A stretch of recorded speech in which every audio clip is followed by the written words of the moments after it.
শিশির অধিকারী যদি বলেন তৃণমূলে আসা ভুল হয়েছে তাহলে তার রাজনৈতিক জীবনটাই ভুলে ভরা। তৃণমূল ছাড়া তার রাজনৈতিক জীবনে আছে এটাই বাকি, পুরো অধিকারী পরিবারটাই বেঈমান। এই মন্তব্য করলেন সাংসদ কল্যাণ বন্দ্যোপাধ্যায়। আপনাদের মনে থাকবে শিশির অধিকারী তার বক্তব্য ছিল যে ক্ষমতায় তৃণমূল কংগ্রেসকে আনা ভুল হয়েছে এবং তার পরিপ্রেক্ষিতেই এবার কল্যাণ বন্দ্যোপাধ্যায়ের এই মন্তব্য।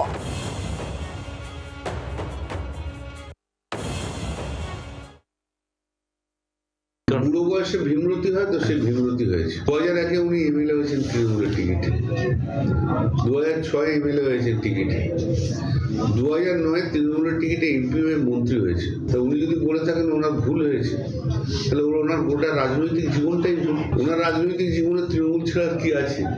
বিজেপি তো কোনো মর্যাদা এখনো পর্যন্ত দেয়নি। মাঝে আওয়াজ তুলেছিল গভর্নর করবে, কিছুই তো করেনি।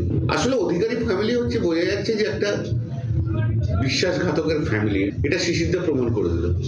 আগে আমরা শুভেন্দুকে বলতাম, আর আসলে শুভেন্দু না, আসল মাথা হচ্ছে শিশিরদা, সেটা বোঝা যাচ্ছে। বেঈমানের একটা পরিবার। কল্যাণ বন্দ্যোপাধ্যায়ের বক্তব্য আপনারা শুনলেন। রাজনৈতিক জীবনটাই ভুলে ভরা। শিশির অধিকারী যদি বলে থাকেন যে তৃণমূলে আসা ভুল হয়েছে, তৃণমূলকে ক্ষমতায় আনা ভুল হয়েছে, আপনাদের শোনাই যেই মন্তব্যে শিশির অধিকারী, যেই মন্তব্যের প্রেক্ষিতে কল্যাণ বন্দ্যোপাধ্যায়ের পাল্টাই মন্তব্য এসেছে। শিশির অধিকারী কি বলেছিলেন শুনুন। একবার গলবস্ত্র হয়ে আপনাদের কাছে আমি থাকতে পারবো না, আমার দাঁড়াবার এখন শক্তি খুব কমে গেছে।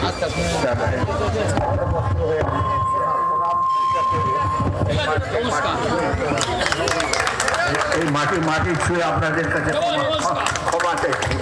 ক্ষমা করে দেবেন। একটা ভুল পথে চলে গেলাম এবং সেই ভুল পথে আপনাদের সঙ্গে নিয়ে গেলাম। আপনাদের আমরা করতে পারলাম, আমরা চোখ থেকে ঠস করে জল পড়ে যায়।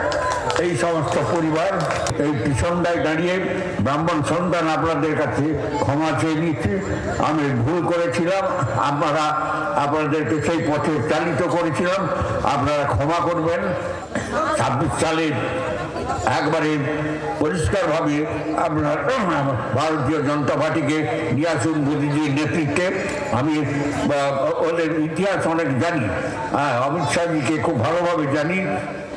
আমি আপনাদের কাছে শপথ করতে বলেছি আমাদের এই এলাকার বহু উন্নয়ন হবে এবং সেই উন্নয়ন আপনারা কখনো দেখেননি।